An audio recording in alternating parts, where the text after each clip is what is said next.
वाहिगुरु जी का खालसा वाहिगुरु जी की फतेह।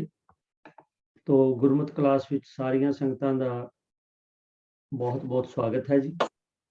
तो जिस तरह संगत भली भांत जानती है कि बुधवार पिछले काफ़ी हफ्तियां तो वीर तजिंदर सिंह जी फिलासफी का कोई ना कोई विषय लैके साडे सामने आउंदे ने और ये विषय जिहड़े ने बड़े जरूरी ने क्योंकि आम तौर ते इहो ਜਿਹੇ विषयां दे चानना घट पिया जांदा। तो इस करके वो भी कोशिश करते हैं कि कोई इहो ਜਿਹੇ नवे विषय नवे तो भाव है कि ऐसे विषय लियाते जान जिन्हां बारे संगतां नूं जानकारी साझी की जाए। तो अज जिहड़ा विषय है सत्संग बड़ा अहम है। मैं इस करके अहम कह रहा कि श्री अमृतसर साहब की स्थापना तीजे गुरु महाराज ने उन्हां दी हदायतां ते चौथे और पंजवें पातशाह जी ने बड़े एक ऐसे ढंग नाल कीती कि एक वधिया शहर वसाया और उस शहर दे विच जो दरबार साहब की स्थापना की है वो बड़ी यूनीक है। जे यूनीक है तो यही कारण है कि चाहे वो इस्लामिक जरवाने सी, चाहे गोरे सन, तो चाहे कांग्रेस राज वेले तुसीं देखो कि इस दरबार साहब ते कुछ ना कुछ समय बाद थोड़े बहुत समय बाद जरूर कोई अटैक होंदा और जे इन्हां नूं ढाण की कोशिश की तो खास है। और जिवें आपां इतिहासक हवाले सानूं मिलदे ने कि हमेशा ये जरवाणियां दी अखां च रड़कदा रहा। तो ऐसा यूनीक स्थान दरबार साहब और मज़े की गल यह है कि जिन्नी बारी दरबार साहब नूं ढाउण की कोशिश की गई उस तो बाद उन्नी इन्हां दी दरबार साहब की खिच सारे संसार च वधदी गई। तो अज संसार का कोई कोना नहीं भावें उन्होंने इस वैसटर्न कंट्री गोल्डन टैंपल करके कहें परंतु होर किसी जगह का पता होवे ना होवे हरेक कौम के हरेक बंदे नूं गोल्डन टैंपल बारे जरूर पता दरबार साहब। तो अज उहदी मर्यादा बारे वीर तजिंदर सिंह जी सानूं जाणू कराउणगे। मैं उन्होंने बेनती कर रहा कि वो कृपा करन ते सानूं दरबार साहब की मर्यादा जिहड़ी है जब तो चली आई है और की तब्दीलियां हुई वो कृपा करके सानूं दस्सण वीर तजिंदर सिंह। ओंकार सतनाम करता पुरख निर्भव निर्वैर अकाल मूर्त अजूनी सैभं गुर प्रसाद। वाहेगुरु वाहेगुरु वाहेगुरु वाहेगुरु वाहेगुरु। वाहिगुरु जी का खालसा वाहिगुरु जी की फतेह। जिवें आप जिन्हों वीर जी ने अज का सबजैक्ट दस दिता है कि दरबार साहब के अंदर जो मौजूदा रहत मर्यादा चल रही है उसका सच की है उस बारे कुछ को विद्वानों को पढ़ने का मैनू मौका मिले है। उन्होंने चो डॉक्टर हरजिंदर सिंह जी दलवीर हैं और कुछ होर भी विद्वान हैं जिन्हों के मैं आर्टिकल्स पढ़े हैं तो उन्होंने बेस करके मैं आप जी के नाल आज की विचार जी है वो साझी करना है। आस है गुरु महाराज सीसा बख्शणगे और आप पूरी तवज्जो बख्श के इन्होंने विचारों को सरवण करोगे। दरबार साहब की नींह गुरु अर्जन साहब ने 3 जनवरी 1588 के दिन रखी सी। फिर 1762 दुरानी वालों ढाए जान मगरों मौजूदा इमारत की नींह सरदार जस्सा सिंह आलूवालिया जो सिंघां दे जरनैल हुंदे सन मुख सेवादार हुंदे सन अप्रैल 1765 रखी सी। पहला 1564 चौथे पातशाह गुरु रामदास जी ने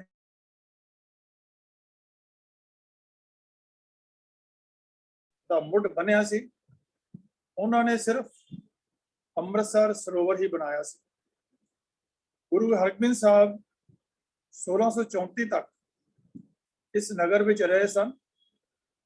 इस मगरों 1696 तक इसते प्रिथी चंद दे जिहड़े मीने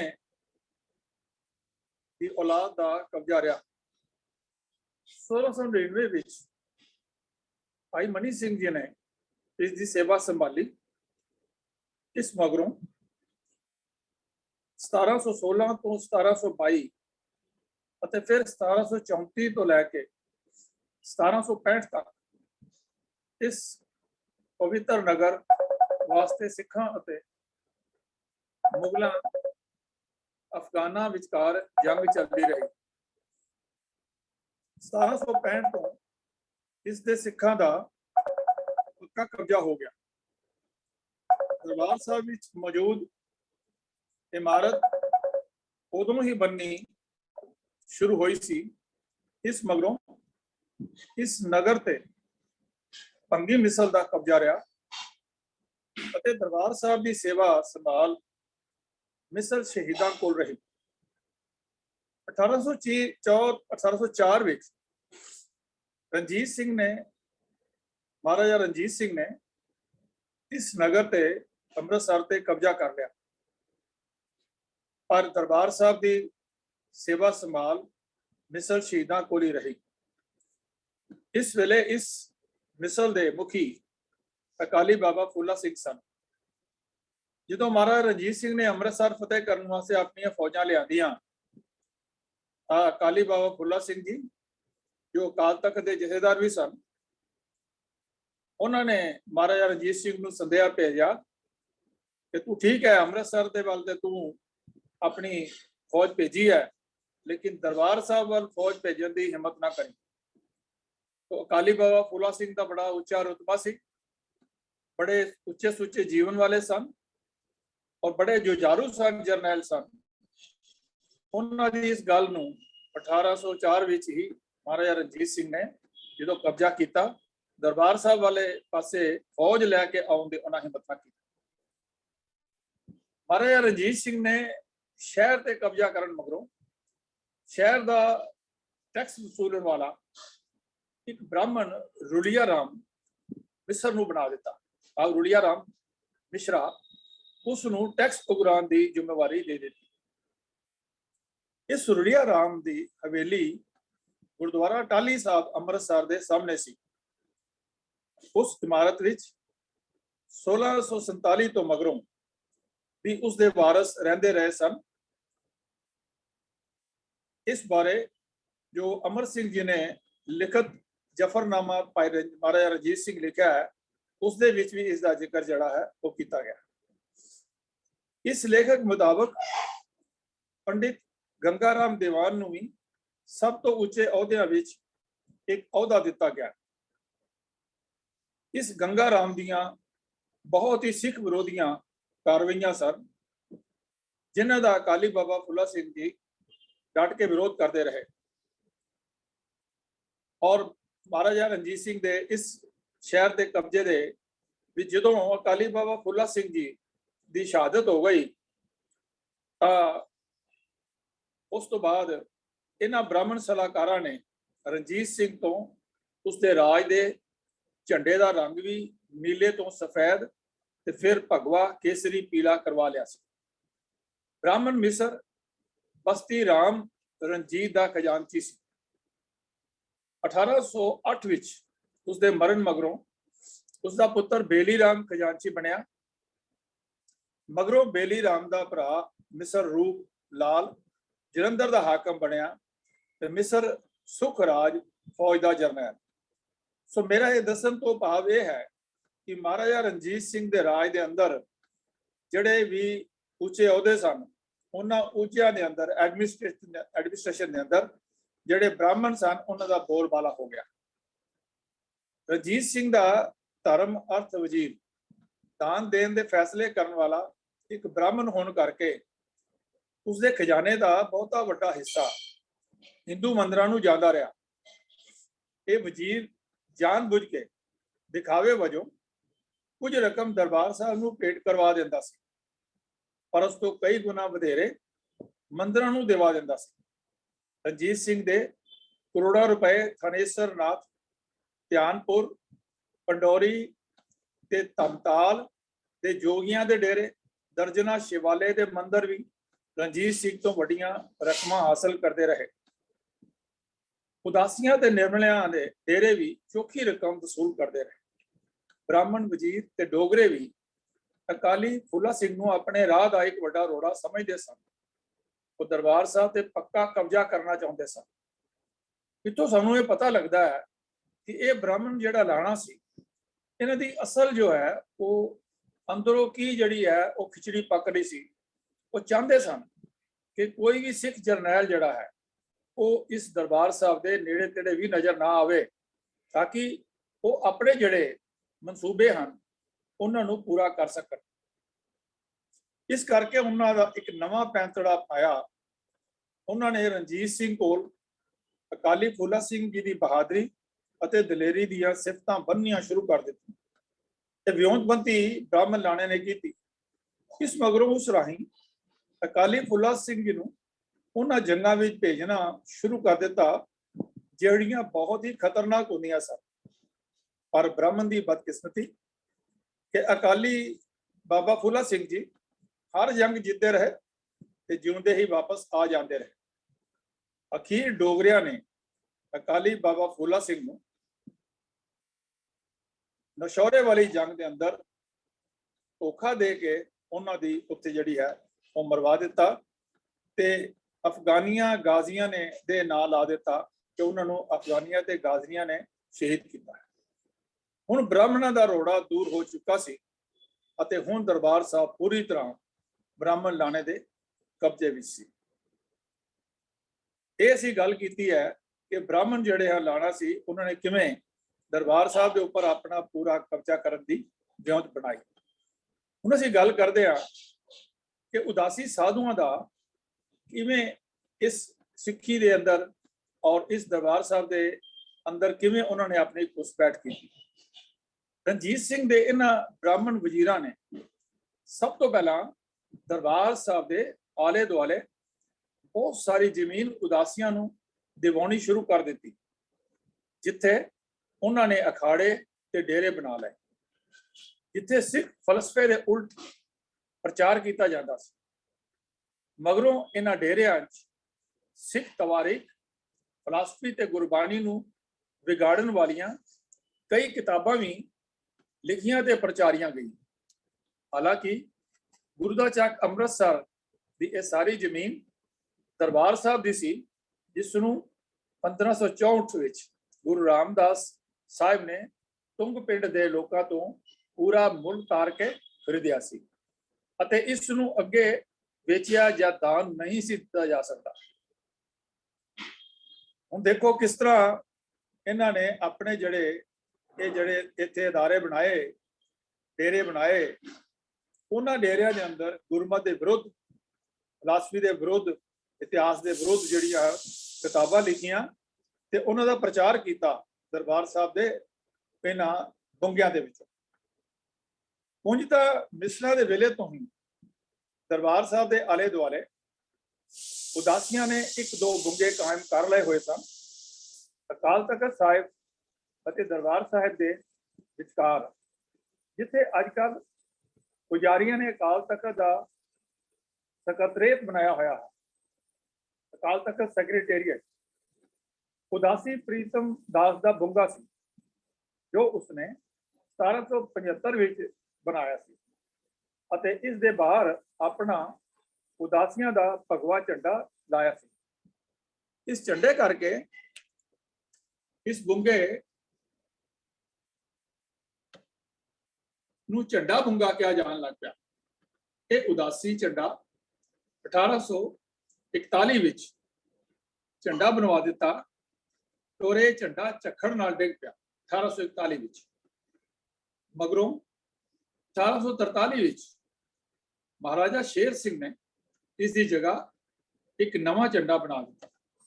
ਇਸ ਦੇ ਨਾਲ ਹੀ ਦੇਸਾ ਸਿੰਘ ਮਜੀਠੀਆ ਨੇ ਇੱਕ ਹੋਰ ਝੰਡਾ ਬਣਵਾ ਦਿੱਤਾ। ਦੇਖੋ ਭਾਈ ਕਾਹਨ ਸਿੰਘ ਨਾਭਾ ਜੀ ਨੇ ਮਹਾਨ ਕੋਸ਼ ਦੇ ਅੰਦਰ ਵੀ ਇਸ ਦਾ ਜ਼ਿਕਰ ਕੀਤਾ ਹੈ। ਇਹਨਾਂ ਦੋਹਾਂ ਝੰਡਿਆਂ ਨੂੰ ਮਗਰੋਂ ਪੁਜਾਰੀਆਂ ਨੇ ਮੀਰੀ ਪੀਰੀ ਦੇ ਝੰਡਾ ਕਹਿਣਾ ਸ਼ੁਰੂ ਕਰ ਦਿੱਤਾ। ਬੇਸਮਝ ਸਿੱਖਾਂ ਨੇ ਉਦਾਸੀਆਂ ਦੇ ਝੰਡਿਆਂ ਨੂੰ ਚੁੱਪਚਾਪ ਮੀਰੀ ਪੀਰੀ ਦੇ ਝੰਡੇ ਮੰਨ ਲਿਆ। ਇਹ ਜੋ ਵਿਚਾਰ ਮੈਂ ਆਪ ਜੀ ਨਾਲ ਸ਼ੇਅਰ ਕਰ ਰਿਹਾ ਹਾਂ, ਇਹਦੇ ਨਾਲ ਜ਼ਰੂਰੀ ਨਹੀਂ ਕਿ ਸਾਰੇ ਜਿਹੜੇ ਹਨ ਉਹ ਸਰੋਤੇ ਜਿਹੜੇ ਹਨ ਉਹ ਸਹਿਮਤ ਹੋਣ, ਲੇਕਿਨ ਜੋ ਇਤਿਹਾਸ ਦੇ ਅੰਦਰ ਇਹਨਾਂ ਨੂੰ ਲਿਖਿਆ, ਇਤਿਹਾਸਕਾਰਾਂ ਨੇ ਲਿਖਿਆ ਹੈ, ਮੈਂ ਆਪ ਜੀ ਨਾਲ ਸਾਂਝਾ ਕਰਾਂ। ਹਾਲਾਂਕਿ ਅਸਲ ਝੰਡਾ ਜੋ ਕਿ ਨੀਲਾ ਸੀ, ਮਿਸਲ ਨਿਸ਼ਾਨ ਵਾਲੀਆਂ, ਜੋ ਨਿਸ਼ਾਨ ਸਾਹਿਬ ਲੈ ਕੇ ਫੌਜ ਦੀ ਅਗਵਾਈ ਕਰਿਆ ਕਰਦੇ ਸਨ ਅਤੇ ਨਿਹੰਗ ਸਿੰਘਾਂ ਕੋਲ ਹੀ ਰਿਹਾ ਸੀ। ਹੁਣ ਅਸੀਂ ਗੱਲ ਕਰਦੇ ਹਾਂ, ਜਿਵੇਂ ਅਸੀਂ ਪਹਿਲੇ ਬ੍ਰਾਹਮਣ ਲਾਣੇ ਦੀ ਗੱਲ ਕੀਤੀ ਹੈ, ਉਸ ਤੋਂ ਬਾਅਦ ਉਦਾਸੀ ਸਾਧੂਆਂ ਦਾ ਸਿੱਖੀ ਦੇ ਅੰਦਰ ਘੁਸਪੈਠ ਦੀ ਗੱਲ ਕੀਤੀ ਹੈ। ਹੁਣ ਅਸੀਂ ਗੱਲ ਕਰਦੇ ਹਾਂ ਕਿ ਨਿਰਮਲੇ ਉਹਨਾਂ ਨੇ ਦਰਬਾਰ ਸਾਹਿਬ ਤੇ ਕਿਵੇਂ ਕਬਜ਼ਾ ਕੀਤਾ। ਇਹ ਸਾਰੀਆਂ ਗੱਲਾਂ ਦਾ ਆਪਸ ਵਿੱਚ ਲਿੰਕ ਹੈ, ਜਿਸ ਦੀ ਗੱਲ ਅਸੀਂ ਮਰਿਆਦਾ ਤੇ ਕਰਨੀ ਹੈ ਕਿ ਉਹ ਮਰਿਆਦਾ ਜਿਹੜੀ ਕਿਵੇਂ ਬਣੀ ਤੇ ਕਿੱਥੋਂ ਤੱਕ ਉਹ ਚੱਲੀ। ਤਕਰੀਬਨ ਪ੍ਰੀਤਮ ਦਾਸ ਉਦਾਸੀ ਦੇ ਸਮੇਂ ਹੀ 1780 ਤੇ 90 ਦੇ ਵਿਚਕਾਰ ਸੂਰਤ ਸਿੰਘ ਨਿਰਮਲੇ ਨੇ ਵੀ ਅੰਮ੍ਰਿਤਸਰ ਵਿੱਚ ਆਪਣਾ ਬੁੰਗਾ ਬਣਾ ਲਿਆ ਤੇ ਇੱਥੇ ਹੀ ਡੇਰੇ ਲਾਏ। ਉਸਨੇ ਵੀ ਆਪਣਾ ਬੁੰਗਾ ਕਾਇਮ ਕਰਕੇ ਜਿਸ ਨੂੰ ਮਗਰੋਂ ਗਿਆਨੀਆਂ ਦਾ ਬੁੰਗਾ ਕਿਹਾ ਜਾਣ ਲੱਗ ਪਿਆ। ਇਹ ਗਿਆਨੀਆਂ ਦਾ ਬੁੰਗੇ ਦਾ ਅਸੀਂ ਅੱਗੇ ਵੀ ਜ਼ਿਕਰ ਕੀਤਾ ਹੈ ਜਦੋਂ ਅਸੀਂ ਦਰਬਾਰ ਸਾਹਿਬ ਦੇ ਆਲੇ ਦੁਆਲੇ ਵਾਲੇ ਬੁੰਗਿਆਂ ਦੀ ਗੱਲ ਕੀਤੀ ਸੀ, ਜਿੱਥੇ ਕਿ ਕੁਝ ਇਤਿਹਾਸਕਾਰ ਜਿਵੇਂ ਰਤਨ ਸਿੰਘ ਭੰਗੂ ਜੀ, ਗਿਆਨੀ ਗਿਆਨ ਸਿੰਘ ਔਰ ਹੋਰ ਵਿਦਵਾਨ ਜਿਹੜੇ ਹਨ ਜਿਨ੍ਹਾਂ ਨੇ ਇੱਥੇ ਬੈਠ ਕਰਕੇ ਜਿਹੜੇ ਹਨ ਜਿਹੜਾ ਪਦ ਪ੍ਰਕਾਸ਼ ਔਰ ਸੂਰਜ ਪ੍ਰਕਾਸ਼ ਵਰਗੇ ਜਿਹੜੇ ਹਨ ਕੋਈ ਇੰਪੋਰਟੈਂਟ ਗ੍ਰੰਥ ਜਿਹੜੇ ਹਨ ਲਿਖੇ। ਉਸ ਪ੍ਰੀਤਮ ਦਾਸ ਨੇ ਵੀ ਆਪਣਾ ਬੁੰਗਾ ਕਾਇਮ ਕਰ ਲਿਆ, ਜਿਸ ਨੂੰ ਮਗਰੋਂ ਗਿਆਨੀਆਂ ਦਾ ਬੁੰਗਾ ਕਿਹਾ ਜਾਣ ਲੱਗ ਪਿਆ ਸੀ। ਉਹ ਬਨਾਰਸ ਦੇ ਬ੍ਰਾਹਮਣਾਂ ਤੋਂ ਪੜ੍ਹ ਕੇ ਆਇਆ ਸੀ। ਭਾਈ ਮਨੀ ਸਿੰਘ ਜੀ ਦੇ ਨਾਂ ਨਾਲ ਜੋੜੀ ਜਾਣ ਵਾਲੀ ਰਚਨਾ ਭਗਤ ਰਤਨਾਵਲੀ, ਜਿਸ ਨੂੰ ਸਿੱਖਾਂ ਦੀ ਭਗਤਮਾਲ ਵੀ ਕਹਿੰਦੇ ਹਨ, ਤੇ ਪ੍ਰੇਮ ਰਤਨਾਵਲੀ ਵੀ ਅਤੇ ਭਾਈ ਮਨੀ ਸਿੰਘ ਵਾਲੀ ਜਨਮ ਸਾਖੀ ਵੀ ਇਸੇ ਹੀ ਸਾਧ ਪ੍ਰੀਤਮ ਦਾਸ ਦੀ ਉਦਾਸੀ ਨਿਰਮਲੇ ਸਾਧ ਦੀ ਲਿਖੀ ਹੋਈ। ਇਹਨਾਂ ਲਿਖਤਾਂ ਵਿੱਚ ਚੰਗਾ ਚੋਖਾ ਬ੍ਰਾਹਮਣੀ ਪ੍ਰਚਾਰ ਹੈ। ਬਸ ਇਸ ਤੋਂ ਹੀ ਸਿੱਖਾਂ ਵਿੱਚ ਉਦਾਸੀ ਨਿਰਮਲਾ ਰਲਾਵਟ ਦੀ ਜ਼ੋਰਦਾਰ ਸ਼ੁਰੂਆਤ ਹੋ ਗਈ। ਇਹ ਸੂਰਤ ਸਿੰਘ ਜਿਹੜਾ ਹੈ ਉਹ 1803 ਦੇ ਵਿੱਚ ਉਸ ਦੀ ਡੈਥ ਹੋ ਗਈ। ਅਕਾਲੀ ਬਾਬਾ ਫੁੱਲਾ ਸਿੰਘ ਦੇ ਹੁੰਦਿਆਂ ਆਓ ਥੋੜਾ ਐਨਾਲਾਈਜ਼ ਕਰੀਏ ਕਿ ਅਕਾਲੀ ਬਾਬਾ ਫੁੱਲਾ ਸਿੰਘ ਦੇ ਹੁੰਦਿਆਂ ਇਹ ਨਿਰਮਲੇ ਆਪਣੇ ਬੁੰਗੇ ਵਿੱਚ ਰਹਿੰਦੇ ਰਹੇ ਅਤੇ ਕੁਝ ਰਾਜਿਆਂ ਤੋਂ ਖੈਰਾਤ ਤੇ ਭੇਟਾ ਵਸੂਲ ਕਰਦੇ ਰਹੇ, ਜਿਸ ਨਾਲ ਉਹਨਾਂ ਦਾ ਰੋਟੀ ਟੁੱਕਰ ਚੱਲਦਾ ਰਿਹਾ। ਪਰ ਇਹਨਾਂ ਨਿਰਮਲਿਆਂ ਦਾ ਦਰਬਾਰ ਸਾਹਿਬ ਵਿੱਚ ਕੋਈ ਦਖਲ ਨਹੀਂ ਸੀ, ਕਿਉਂਕਿ ਉਹ ਅਕਾਲੀ ਬਾਬਾ ਫੁੱਲਾ ਸਿੰਘ ਜੀ ਤੋਂ ਭੈਭੀਤ ਸਨ, ਉਹਨਾਂ ਦੇ ਡਰਦੇ ਸਨ। ਇਸ ਕਰਕੇ ਦਰਬਾਰ ਸਾਹਿਬ ਦੀ ਮਰਿਆਦਾ ਵਿੱਚ ਕੋਈ ਅਸਰ ਨਾ ਪਾ ਸਕੇ। ਪਰ ਅਕਾਲੀ ਬਾਬਾ ਫੁੱਲਾ ਸਿੰਘ ਜੀ ਦੀ ਸ਼ਹੀਦੀ ਮਗਰੋਂ ਨਿਰਮਲੇ ਸੂਰਤ ਸਿੰਘ ਦਾ ਪੁੱਤਰ ਸੰਤ ਸਿੰਘ ਦਰਬਾਰ ਸਾਹਿਬ ਦਾ ਮੁੱਖ ਗ੍ਰੰਥੀ ਬਣਿਆ। ਹੁਣ ਇਹ ਟਰਨਿੰਗ ਪੁਆਇੰਟ ਹੈ ਜਿੱਥੋਂ ਸਾਨੂੰ ਪਤਾ ਲੱਗੇਗਾ ਕਿ ਕਿਵੇਂ ਇਹਨਾਂ ਨੇ ਨਿਰਮਲਿਆਂ ਉਦਾਸੀਆਂ ਨੇ ਆਪਸ ਵਿੱਚ ਗੱਠਜੋੜ ਕਰਕੇ ਔਰ ਇਹ ਕਿਵੇਂ ਦਰਬਾਰ ਸਾਹਿਬ ਦੇ ਅੰਦਰ ਆਪਣੀ ਜਿਹੜੀ ਹੈ ਇਹਨਾਂ ਨੇ ਇੰਟਰਫੀਰੈਂਸ ਉਹ ਸ਼ੁਰੂ ਰੱਖੀ। तो संत सिंह दरबार साहब का मुख्य ग्रंथी बनया। तो यह निर्मला सी और उदासियां नाल इन्हां दी गठजोड़ सी। ब्राह्मण वजीरां कारण हौली हौली वो रंजीत सिंह दे बहुत नेड़े हो गया। तो ब्राह्मण वजीर वही सन जिन्हां ने कि महाराजा रंजीत सिंह की मौत तो बाद जिहड़ा है वो धोखा दिता लड़ाइयां दे अंदर। तो सारा खजाना जिहड़ा है वो लाहौर दरबार का लै करके वो कश्मीर वाल नूं भज गए। तो वो इन्हां ब्राह्मण वजीरां कारण जिहड़े हन वो बहुत ही नेड़े हो गए। उसने खुद ही रंजीत सिंह की खूब चापलासी की, महाराजा रंजीत सिंह की, अते ब्राह्मण मिसर रुड़िया राम ते मिसर बेली राम भी रंजीत सिंह को उसदियां सिफतां करते सन, जिन्हां नूं महाराजा रंजीत सिंह ने टैक्स वसूली वास्ते लाया सी। वो उन्हां कोल वो अपने इस पुत्र संत सिंह की बड़ी तारीफ करना। ब्राह्मणों ने रंजीत सिंह ते असर पा के उस तो दरबार साहब ते सोना चढ़ाउण वास्ते अते संत सिंह नूं पैसे दिवा दिते। संत सिंह ने चापलूसी की हद करते हुए रंजीत सिंह नूं गुरु गोबिंद सिंह वाला दर्जा देना शुरू कर दिता। देखो कितनी ऑब्जेक्शन गल है ਕਿ ਮਹਾਰਾਜਾ ਰਣਜੀਤ ਸਿੰਘ ਦੀ ਇੰਨੀ ਚਾਪਲੂਸੀ ਕੀਤੀ ਕਿ ਉਹਨਾਂ ਨੂੰ ਗੁਰੂ ਗੋਬਿੰਦ ਸਿੰਘ ਜੀ ਦੇ ਬਰਾਬਰ ਦੱਸਣਾ ਸ਼ੁਰੂ ਕਰ ਦਿੱਤਾ ਤੇ ਉਹਨਾਂ ਨੂੰ ਸਿੰਘ ਸਾਹਿਬ ਕਹਿਣਾ ਸ਼ੁਰੂ ਕਰ ਦਿੱਤਾ। ਤੇ ਪਹਿਲੀ ਵਾਰੀ ਸੀਗੀ ਕਿ ਪੰਜਾਂ ਪਿਆਰਿਆਂ ਤੋਂ ਬਾਅਦ ਕਿਸੇ ਨੂੰ ਵੀ ਜਿਹੜਾ ਹੈ ਸਿੰਘ ਸਾਹਿਬ ਦਾ ਦਰਜਾ ਦਿੱਤਾ ਗਿਆ। ਸਿੰਘ ਸਾਹਿਬ ਸਿਰਫ ਗੁਰੂ ਗੋਬਿੰਦ ਸਿੰਘ ਜੀ ਵਾਸਤੇ ਵਰਤਿਆ ਜਾਂਦਾ ਸੀ। ਮਹਾਨ ਕੋਸ਼ ਵਿੱਚ ਇਸ ਦੀ ਡਿਟੇਲ ਜਿਹੜੀ ਹੈ ਭਾਈ ਕਾਹਨ ਸਿੰਘ ਨਾਭਾ ਜੀ ਨੇ ਦਿੱਤੀ। ਮਗਰੋਂ ਇਹ ਖਿਤਾਬ ਉਸਨੇ ਦਰਬਾਰ ਸਾਹਿਬ ਦੇ ਮੱਥੇ ਤੇ ਲਿਖਵਾ ਦਿੱਤਾ। ਜਦੋਂ ਅਸੀਂ ਦਰਬਾਰ ਸਾਹਿਬ ਦੇ ਅੰਦਰ ਜਾਣੇ ਹਾਂ, ਜਿਹੜਾ ਦਰਵਾਜ਼ਾ ਹੈ ਅੰਦਰ ਜਾਣ ਦਾ ਦਰਬਾਰ ਸਾਹਿਬ ਦੇ, ਉਸ ਦੇ ਉੱਤੇ ਲਿਖਿਆ ਹੋਇਆ ਹੈ ਕਿ ਇਸ ਦੀ ਸੇਵਾ ਜਿਹੜੀ ਹੈ ਸਿੰਘ ਸਾਹਿਬ ਮਹਾਰਾਜਾ ਰਣਜੀਤ ਸਿੰਘ ਨੇ ਸਤਿਗੁਰ ਨੇ ਟੁੱਟ ਕੇ ਆਪ ਲਗਵਾਈ। ਇਹੋ ਜਿਹੀ ਕੋਈ ਜਿਹੜੀ ਹੈ ਇਬਾਰਤ ਉੱਥੇ ਲਿਖੀ ਹੋਈ ਹੈ। ਮਗਰੋਂ ਇਹ ਕਿਤਾਬ ਉਸਨੇ ਦਰਬਾਰ ਸਾਹਿਬ ਦੇ ਮੱਥੇ ਤੇ ਭਾਵ ਐਂਟਰੀ ਪੁਆਇੰਟ ਉੱਤੇ ਲਿਖ ਦਿੱਤਾ। ਹੁਣ ਕਿਉਂਕਿ ਸੰਤ ਸਿੰਘ ਦਰਬਾਰ ਸਾਹਿਬ ਦਾ ਸਰਵੇ ਸਰਵਾ ਸੀ, ਇਸ ਕਰਕੇ ਉਸਨੇ ਇੱਥੋਂ ਸਾਰੀ ਬਨਾਰਸੀ ਬ੍ਰਾਹਮਣੀ ਮਰਿਆਦਾ ਸ਼ੁਰੂ ਕਰ ਲਈ। ਮੈਂ ਸਾਰੇ ਵੀਰਾਂ ਨੂੰ ਸਰੋਤਿਆਂ ਨੂੰ ਬੇਨਤੀ ਕਰਾਂਗਾ ਉਹ ਇਸ ਗੱਲ ਨੂੰ ਨੋਟ ਕਰਨ ਕਿ ਸੰਤ ਸਿੰਘ ਜਦੋਂ ਦਰਬਾਰ ਸਾਹਿਬ ਦਾ ਸਰਵੇ ਸਰਵਾ ਸੀ, ਜੋ ਪ੍ਰੀਤਮ ਦਾਸ ਉਦਾਸੀ ਦਾ ਜਿਹੜਾ ਹੈ ਨਿਰਮਲਿਆ ਦਾ ਪੁੱਤਰ ਸੀਗਾ, ਉਸਨੇ ਬਨਾਰਸੀ ਬ੍ਰਾਹਮਣੀ ਮਰਿਆਦਾ ਸ਼ੁਰੂ ਕਰ ਲਈ ਕਿਉਂਕਿ ਨਿਰਮਲੇ ਬਨਾਰਸ ਤੋਂ ਬ੍ਰਾਹਮਣੀ ਵਿਦਿਆ ਸਿੱਖ ਕੇ ਆਏ ਸਨ। ਅੱਜ ਦਰਬਾਰ ਸਾਹਿਬ ਵਿੱਚ ਜੋ ਗੁਰਮਤਿ ਦੇ ਉਲਟ ਹੈ ਉਹ ਸਭ ਸੰਤ ਸਿੰਘ ਦੇ ਤੇ ਉਸਦੇ ਸਾਥੀਆਂ ਦੇ ਵਾਰਸਾਂ ਦੀ ਦੇਣ ਹੈ ਕਿ ਜੋ ਮਰਿਆਦਾ ਇਸ ਵਕਤ ਚੱਲ ਰਹੀ ਹੈ, ਜਿਸ ਨੂੰ ਕੁਝ ਲੋਕ ਗੁਰਮਤਿ ਦੇ ਉਲਟ ਸਮਝਦੇ ਹਨ, ਉਹ ਸਭ ਸੰਤ ਸਿੰਘ ਤੇ ਉਸਦੇ ਸਾਥੀਆਂ ਦੀ ਵਾਰਸਾ ਦੀ ਦੇਣ ਹੈ। ਅੱਗੇ ਜਾ ਕੇ ਅਸੀਂ ਇਸ ਨੂੰ ਦੇਖਾਂਗੇ ਕਿ ਕਿਵੇਂ ਉਹਨਾਂ ਨੇ ਦਰਬਾਰ ਸਾਹਿਬ ਦੇ ਅੰਦਰ ਬੀਬੀਆਂ ਨੂੰ ਜਿਹੜੀ ਹੈ ਸੇਵਾ ਕਰਨ ਤੋਂ ਜਿਹੜੀ ਹੈ ਮਨਾਹੀ ਕੀਤੀ ਔਰ ਕਿਵੇਂ ਬੀਬੀਆਂ ਨੂੰ ਕੀਰਤਨ ਕਰਨ ਤੋਂ ਵੀ ਮਨਾ ਕੀਤਾ ਗਿਆ। ਤੋ ਸੰਤ ਸਿੰਘ ਜਿਸਨੇ ਇਹ ਸ਼ੁਰੂਆਤ ਕੀਤੀ ਸੀ ਉਹ 1932 ਦੇ ਅੰਦਰ ਉਹ ਚੜ੍ਹਾਈ ਕਰ ਗਿਆ। ਉਸ ਮਗਰੋਂ ਉਸ ਦਾ ਚੇਲਾ ਦਰਬਾਰਾ ਸਿੰਘ, ਜੋ ਉਦੋਂ ਦਰਬਾਰਾ ਸਾਹਿਬ ਦਾ ਗ੍ਰੰਥੀ ਸੀ, ਸੰਤ ਸਿੰਘ ਦੇ ਵੇਲੇ ਮੁੱਖ ਗ੍ਰੰਥੀ ਬਣ ਗਿਆ ਅਤੇ ਦੇਵਾ ਸਿੰਘ ਤੇ ਜੋਤ ਸਿੰਘ ਗ੍ਰੰਥੀ ਬਣੇ। ਇਹ ਦੇਵਾ ਸਿੰਘ ਤੇ ਜੋਤ ਸਿੰਘ ਵੀ ਜਿਹੜੇ ਹਨ ਇਹ ਵੀ ਬ੍ਰਾਹਮਣ ਸਨ। ਸੰਤ ਸਿੰਘ ਦਾ ਪੁੱਤਰ ਗੁਰਮੁਖ ਸਿੰਘ, ਸੰਤ ਸਿੰਘ ਦਾ ਜਿਹੜਾ ਪੁੱਤਰ ਹੈ ਉਸ ਨੂੰ ਅਕਾਲ ਤਖਤ ਦਾ ਸਰਬਰਾਹ ਬਣ ਗਿਆ। तो ਹੁਣ ਦੇਖੋ ਦਰਬਾਰ ਸਾਹਿਬ ਔਰ ਸ੍ਰੀ ਅਕਾਲ ਤਖਤ ਸਾਹਿਬ ਉਹਨਾਂ ਦੋਨਾਂ ਦੇ ਉੱਤੇ ਹੀ ਜਿਹੜੇ ਇਹ ਸਨ ਨਿਰਮਲੇ ਜਿਹੜੇ ਹਨ ਔਰ ਉਦਾਸੀਆਂ ਦਾ ਇਕੱਠਾ ਜਿਹੜਾ ਮੇਲ ਜੋਲ ਸੀ, ਜੋ ਉਹਨਾਂ ਨੇ ਆਪਣਾ ਕੌਕਸ ਬਣਾਇਆ ਸੀ, ਉਸਨੇ ਉੱਤੇ ਜਿਹੜਾ ਹੈ ਉਹ ਕਾਮਯਾਬ ਹੋ ਗਏ। ਦਰਬਾਰ ਸਾਹਿਬ ਵਿੱਚ ਵੀ ਔਰ ਅਕਾਲ ਤਖਤ ਸਾਹਿਬ ਦੇ ਉੱਤੇ ਵੀ ਉਹਨਾਂ ਦੇ ਬੰਦੇ ਹੀ ਜਿਹੜੇ ਉਹ ਕਾਬਜ ਹੋ ਗਏ। ਲਾਹੌਰ ਦਰਬਾਰ ਵਿੱਚ ਬੁਰਸ਼ਾਗਰਦੀ ਦੌਰਾਨ ਜਿਸ ਵੇਲੇ ਮਹਾਰਾਜਾ ਰਣਜੀਤ ਸਿੰਘ ਤੋਂ ਬਾਅਦ ਜਿਹੜੇ ਹਨ ਉਹਨਾਂ ਦੇ ਆਪਣੇ ਜਿਹੜੇ ਸੰਧਾਵਾਲੀਆਂ ਤੇ ਹੋਰ ਬੰਦੇ ਜਿਨ੍ਹਾਂ ਨੇ ਮਹਾਰਾਜਾ ਸ਼ੇਰ ਸਿੰਘ ਔਰ ਜਿਹੜੇ ਹੋਰ ਸਨ ਉਹਨਾਂ ਨੂੰ ਕਿਵੇਂ ਉਹਨਾਂ ਨੇ ਮਾਰਿਆ। ਤੋ ਇਹ ਜਿਹੜੇ ਉਸ ਵੇਲੇ ਇਹਨਾਂ ਨੇ ਇਹ ਜਿਹੜੇ ਗ੍ਰੰਥੀ ਬਣੇ ਸਨ ਦਰਬਾਰ ਸਾਹਿਬ ਦੇ ਔਰ ਅਕਾਲ ਤਖਤ ਦੇ ਜਥੇਦਾਰ ਸਨ, ਇਹਨਾਂ ਨੇ ਉਹਨਾਂ ਕਾਤਲਾਂ ਦਾ ਸੰਧਾਵਾਲੀਆਂ ਦਾ ਸਾਥ ਦਿੱਤਾ। ਤੋ ਹੀਰਾ ਸਿੰਘ ਡੋਗਰੇ ਨੇ ਔਰ ਗੁਲਾਬ ਸਿੰਘ ਡੋਗਰੇ ਨੇ ਉਸ ਨੂੰ 1843 ਵਿੱਚ ਮਰਵਾ ਦਿੱਤਾ।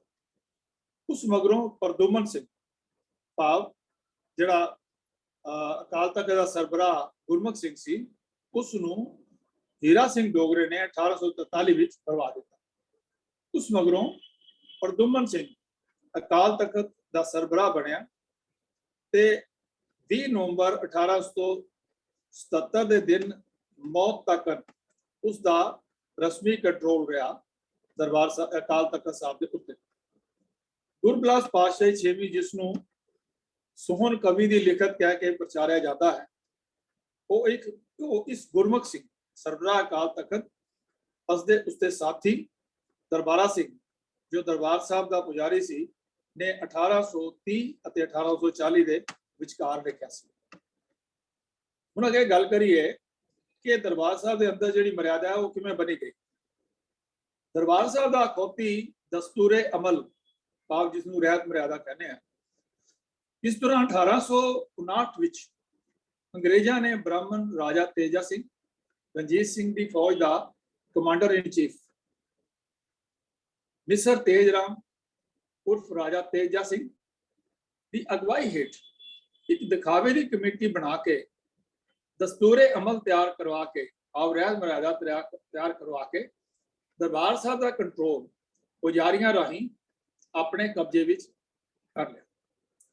ਇਸ ਦਸਤੂਰੇ ਅਮਲ ਰਹਿਤ ਮਰਿਆਦਾ ਵਿੱਚ ਗੁਰਮਤ ਬਾਰੇ ਕੁਝ ਵੀ ਨਹੀਂ ਸੀ, ਬਲਕਿ ਮੁੱਖ ਤੌਰ ਤੇ ਦਰਬਾਰ ਸਾਹਿਬ ਵਿੱਚ ਆਉਣ ਵਾਲੇ ਚੜਾਵੇ, ਦਾਨ ਤੇ ਜਾਇਦਾਦ ਦੀ ਆਮਦਨ ਨੂੰ ਪੁਜਾਰੀਆਂ, ਗ੍ਰੰਥੀਆਂ, ਧੂਪੀਆਂ, ਰਾਗੀਆਂ, ਨੰਬਰਦਾਰਾਂ ਤੇ ਹੋਰ ਮੁਲਾਜ਼ਮਾਂ ਵਿੱਚ ਵੰਡਣ ਦਾ ਸਿਸਟਮ ਸੀ। 1881 ਵਿੱਚ ਅੰਮ੍ਰਿਤਸਰ ਦੇ ਡੀਸੀ ਕਪੂਰ ਨੇ ਇਹ ਦਿਖਾਵੇ ਦੀ ਰਸਮੀ ਕਮੇਟੀ ਵੀ ਖਤਮ ਕਰ ਦਿੱਤੀ ਅਤੇ ਦਰਬਾਰ ਸਾਹਿਬ ਦਾ ਪੂਰਾ ਕੰਟਰੋਲ ਸਰਬਰਾਹ ਰਾਹੀਂ ਆਪਣੇ ਹੱਥ ਵਿੱਚ ਲੈ ਲਿਆ। ਇਸ ਵੇਲੇ ਸਾਰੇ ਪੁਜਾਰੀ ਤੇ ਮਹੰਤ ਉਦਾਸੀ ਤੇ ਨਿਰਮਲੇ ਵਿੱਚ ਸਨ। ਇਹ ਨੋਟ ਕਰਨ ਦੀ ਲੋੜ ਹੈ ਕਿ 1881 ਵਿੱਚ ਦਰਬਾਰ ਸਾਹਿਬ ਦੇ ਸਾਰੇ ਪੁਜਾਰੀ ਤੇ ਮਹੰਤ ਜਿਹੜੇ ਸਨ ਉਹ ਗੁਰਦੁਆਰਿਆਂ ਦੇ ਉਹ ਸਾਰੇ ਹੀ ਨਿਰਮਲੇ ਸਨ, ਉਦਾਸੀ ਤੇ ਨਿਰਮਲੇ। ਅਖੀਰ 12 ਅਕਤੂਬਰ ਸਨ 1920 ਦੇ ਦਿਨ ਦਰਬਾਰ ਸਾਹਿਬ ਦਾ ਕੰਟਰੋਲ ਸਿੱਖਾਂ ਨੂੰ ਮਿਲ ਗਿਆ ਤੇ 15 ਨਵੰਬਰ 1920 ਦੇ ਦਿਨ ਸ਼੍ਰੋਮਣੀ ਕਮੇਟੀ ਬਣ ਗਈ। ਪਰ ਸ਼੍ਰੋਮਣੀ ਕਮੇਟੀ ਨੇ ਮੋਰਚਿਆਂ ਅਟੁੱਟ ਆਜ਼ਾਦੀ ਦੀ ਲੜਾਈ ਵੱਲ ਵਧੇਰੇ ਧਿਆਨ ਹੋਣ ਕਰਕੇ ਮਹੰਤਾਂ ਵੱਲੋਂ ਸ਼ੁਰੂ ਕੀਤੀਆਂ ਬਹੁਤੀਆਂ ਮਨਮਤਾਂ ਤੇ ਬ੍ਰਾਹਮਣੀ ਕਾਰਵਾਈਆਂ ਨੂੰ ਹਟਾਉਣ ਵੱਲ ਕੋਈ ਧਿਆਨ ਨਾ ਦਿੱਤਾ। ਆਪ ਜਦੋਂ ਸ਼੍ਰੋਮਣੀ ਕਮੇਟੀ ਬਣ ਗਈ ਤਾਂ ਉਹ ਕਿਉਂਕਿ ਮੋਰਚਿਆਂ ਦੇ ਵਿੱਚ ਲੱਗੇ ਸਨ, ਦੂਜੇ ਗੁਰਦੁਆਰਿਆਂ ਨੂੰ ਆਜ਼ਾਦ ਕਰਾਉਣਾ ਸੀ, तो इस करके उन्होंने ध्यान जी मर्यादा इन्होंने उदासिया के निर्मलिया के लाने ने इकट्ठ ने कॉकस ने बनाई सी दरबार साहब की, उस वाल कोई भी ध्यान जड़ा है नहीं दिता। 1920 तो 1962 तक दरबार साहब पंथक सेवादारा को रहा, और फिर फतेह सिंह के कब्जे मगरों, संत फतेह सिंह के कब्जे मगरों इस दे इंतजाम विच निगार आना शुरू हो गया। 1972 विच संत फतेह सिंह की मौत मगरों जनवरी 1973 तो सरदार गुरचरण सिंह टौड़ा का श्रोमणी गुरुद्वारा प्रबंधक कमेटी ते कब्जा हो गया। इस दौरान कुछ कम्युनिस्ट इस इंतजाम में शामिल हो गए। इस दौरान भावें मुलाजम का ना अहल अतिया घटिया होने शुरू हो चुके सन, पर ग्रंथियां विच अजे भी बहुत सही सन। पुरशागर्दी के दौर 1986 तो 1992 विच इस दे चौंक मेहता डेरे का कब्जा होना शुरू हो गया। 1999 विच श्रोमणी गुरुद्वारा प्रबंधक कमेटी ते प्रकाश सिंह बादल ने कंट्रोल मगरों दरबार साहब विच पूरन सिंह, जोगिंदर सिंह वेदांती ते गुरबचन सिंह दे जड़े हन वो अकाल तख्त साहब के जथेदार बने। इस ते चौंक मेहता डेरे का पक्का कब्जा हो गया। 2012 विच इस दी बहुती मर्यादा उदासी निर्मलिया दी हुई, इसका बहुता हिस्सा गुरु ग्रंथ साहब की सिक्ख्या के उल्ट है। ये गुरमत मर्यादा नहीं बल्कि निर्मला उदासी ब्राह्मणी मर्यादा है। दरबार साहब विच कीतियां जा रही हैं ब्राह्मणी ते मनमत दियां सैकड़े करवाइयां विच हेठा मैं सिर्फ 2-3 नुक्तियां का ही जिक्र करांगा। दरबार साहब विच मूर्तियां कायम करना। जब 1859 तो मगरों दरबार साहब विच ब्राह्मण तेजा सिंह की प्रधानगी हेठ महंतां का कब्जा हो गया, तो उन्होंने अपने हिंदू साथियों राही दरबार साहब विच काल्पनिक हिंदू देवी देवतियां दीयां मूर्तियां ते बुत भी लियाने शुरू कर दिते। पंजाब के बहुते लोग तो अनपढ़ सन ही, नाले चलाक ब्राह्मण पुजारियां उन्होंने कहानियां ते करामाता दीयां गप्पां सुना के फुसला के इन्हां मूर्तियां दी पूजा करवानी शुरू कर दी। ये ब्राह्मण पुजारियां नूं भी हिस्सा देते सन। इंज उन्हां दा कारोबार चंगा चलता रहा। इस हरकत नूं होर ताकत इस करके भी मिली कि अमृतसर सिंह सभा का मुखी आगू खेम सिंह बेदी खुद इन्हां बुतां दी पूजा करता हुंदा सी। भावें सिंह सभा लहर शुरू हो चुकी सी, पर अमृतसर विच इस ब्राह्मणी टोले का ही कब्जा सी।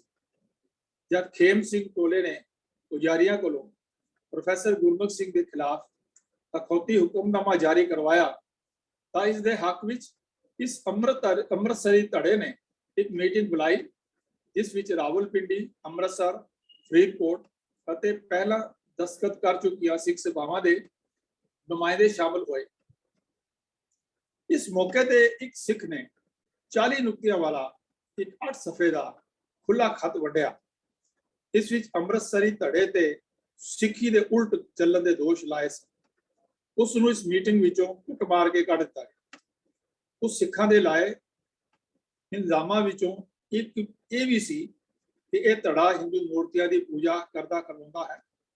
मुख इल्जाम ये सन गुरु की हजूरी विच गदेले ला के बैठना, दूसरा 10 पातशाहियां ते गुरु ग्रंथ साहब तो बिना खुद नूं 12वीं 13वीं ते 14वीं पातशाही अखवाउणा, तीसरा जनेऊ पाउणा, चौथा दाढ़ी नूं रंगना काला करना, हिंदू मूर्तियां की पूजा करना। ये 5 जड़े हैं दोष जड़े हैं उस चिट्ठी दे विच जड़े हैं तो गाए गए सन।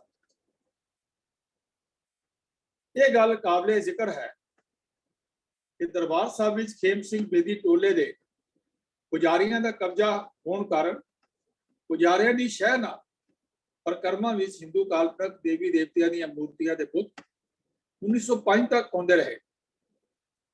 हालांकि 1902 विच चीफ खालसा दीवान बन चुका सी।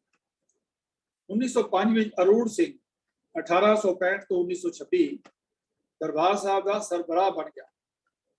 वो हरनाम सिंह शेरगिल DSP का पुत्र सी, जो गुरमत दे न्यारापन का पक्का हिमायती सी। अरूण सिंह ने दरबार साहब का चार्ज लैन मगरों ब्राह्मणों बुला के समझाया कि दरबार साहब की सिक्खी के उल्ट हरकतां करनियां बंद कर दे, पर जब बार-बार कहने के बावजूद वो ना हटे तो अरूण सिंह ने 2 मई 1905 के दिन दरबार साहब विच लिख के नोटिस ला दिता, कोई शख्स दरबार साहब सिख धर्म के उल्ट या किसी होर धर्म की पूजा नहीं कर सकता ते अजिहा करने वाला सजा का हकदार होगा। इस मगरों ब्राह्मण मूर्तियां लियाउणों हट गए, पर 4 दिन मगरों 6 मई वो फिर मूर्तियां ले आए। इसते अरूण सिंह ने अमृतसर के DC नूं खत लिख के इन्हां ब्राह्मणों को गिरफ्तार करने वास्ते पुलिस भेजने वास्ते कहा। सरकारी record home political 1905 file number 668/12। जब ब्राह्मणों को इस खत का पता लगा तो दरबार साहब तो भज निकले। कई तो अपन मूर्तियां के बुत भी उत्थे छड्ड के भज गए। अरुण सिंह ने आप आके ठुडे मार मार के इन्हां दा मलबा जिहड़ा है मूर्तियां दा बाहर सुटवाया। हुण इह गल हो रहा है कि पटना विच निर्मलियां दे एक होर टोले दा रोल वो दसम ग्रंथ के बारे है, लेकिन क्योंकि अज का विषय उस नाल संबंधित नहीं है तो मैं उसनूं स्किप कर रहा, वो आप जी नाल साझा नहीं कर रहा।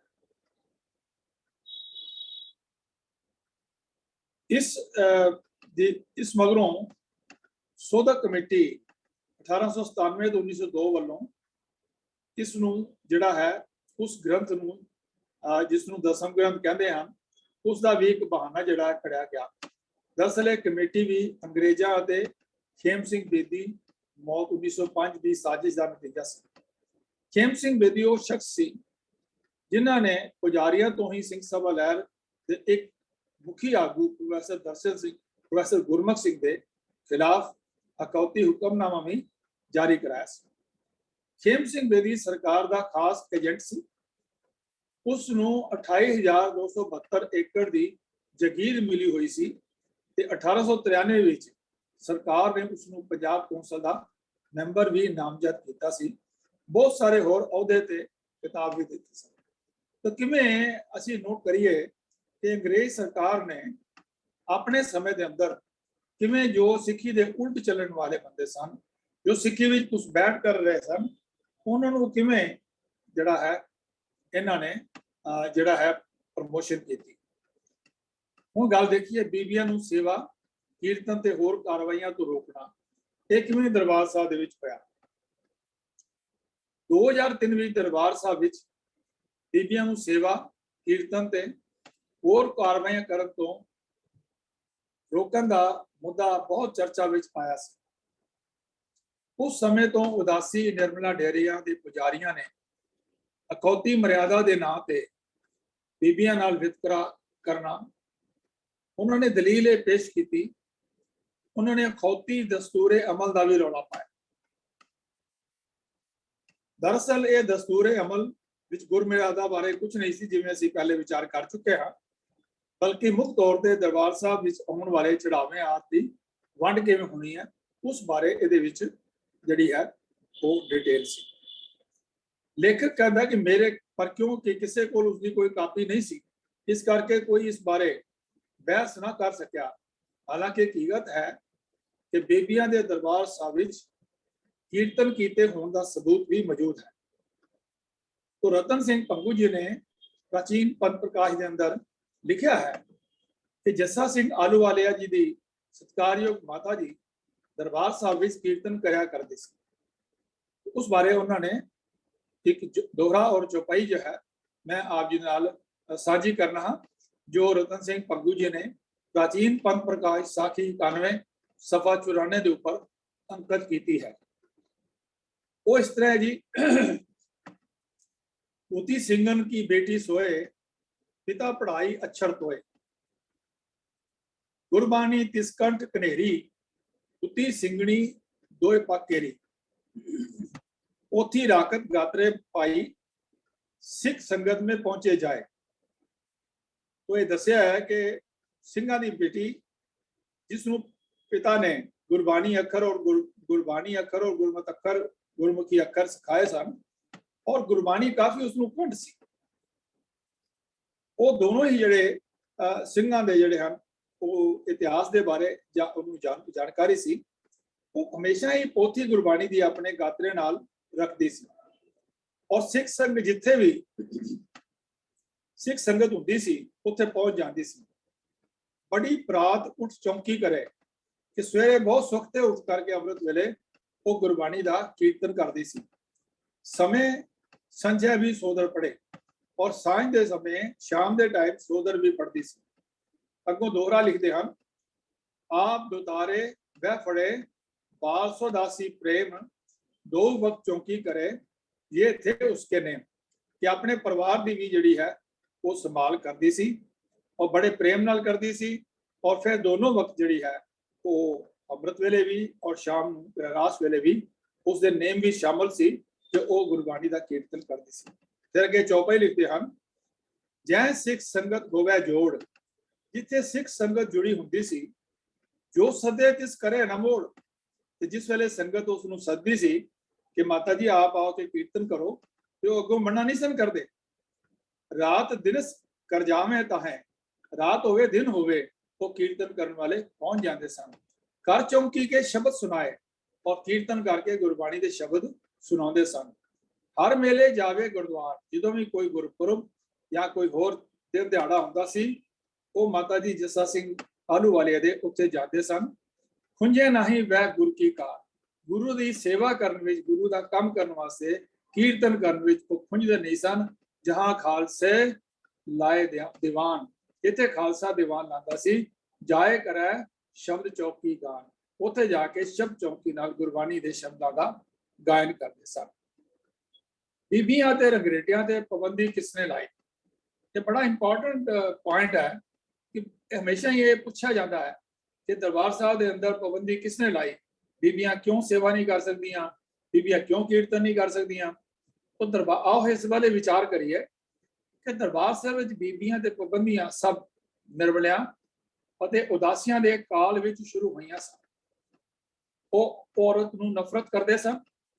ਉਹ ਬਨਾਰਸੀ ਪੰਡਤਾਂ ਤੋਂ ਠੱਗਾਂ ਤੋਂ ਪੜ੍ਹ ਕੇ ਆਏ ਸਨ ਅਤੇ ਤੁਲਸੀਦਾਸ ਦੇ ਮੰਨੂ ਦੇ ਚੇਲੇ ਸਨ, ਨਾ ਕਿ ਗੁਰੂ ਨਾਨਕ ਸਾਹਿਬ ਦੇ, ਜਿਨ੍ਹਾਂ ਨੇ ਔਰਤ ਨੂੰ ਰਾਜ ਮਾਤਾ ਜਿਸ ਜਮੇ ਰਾਜਾਨ, ਜਿਨ੍ਹਾਂ ਨੇ ਰਾਜਿਆਂ ਨੂੰ ਪੈਦਾ ਕੀਤਾ, ਜਨਮ ਦਿੱਤਾ, ਉਹ ਰਾਜ ਮਾਤਾ ਕਰਾਈ ਜਾਂਦੀ ਹੈ, ਰਾਜਿਆਂ ਦੀ ਮਾਂ। ਉਹ ਗੁਰੂ ਸਾਹਿਬ ਨੇ ਵੀ, ਗੁਰੂ ਨਾਨਕ ਪਾਤਸ਼ਾਹ ਨੇ ਵੀ ਉਸ ਔਰਤ ਨੂੰ ਰਾਜ ਮਾਤਾ ਕਹਿ ਕੇ ਨਵਾਜਿਆ ਹੈ। गुरु ग्रंथ साहब सफा 473 ऊपर ये दर्ज है। निर्मलिया ते उदासियां ने तो दरबार साहब विच अछूता का दाखला भी बंद किया होया सी।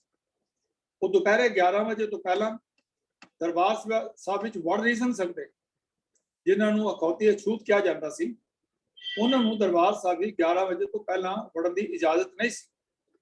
ਉੱਥੇ ਰਗਰੇਟੇ ਗੁਰੂ ਦਾ ਬੇਟਾ ਏਕ ਨੂਰ ਤੇ ਸਭ ਜਗ ਉਪਜਾ, ਗੁਰੂ ਗ੍ਰੰਥ ਸਾਹਿਬ ਸਫਾ 1349 ਉੱਪਰ ਹੈ। ਉਹ ਅਛੂਤ ਨਹੀਂ ਹਨ, ਪਰ ਉਹਨਾਂ ਵਾਸਤੇ ਉਹ ਅਛੂਤ ਸਨ। ਇਹ ਸਾਰਾ ਕੁਝ ਗੁਰੂ ਦੀ ਸਿੱਖਿਆ ਦੇ ਮੂਲੋਂ ਹੀ ਉਲਟ ਸੀ।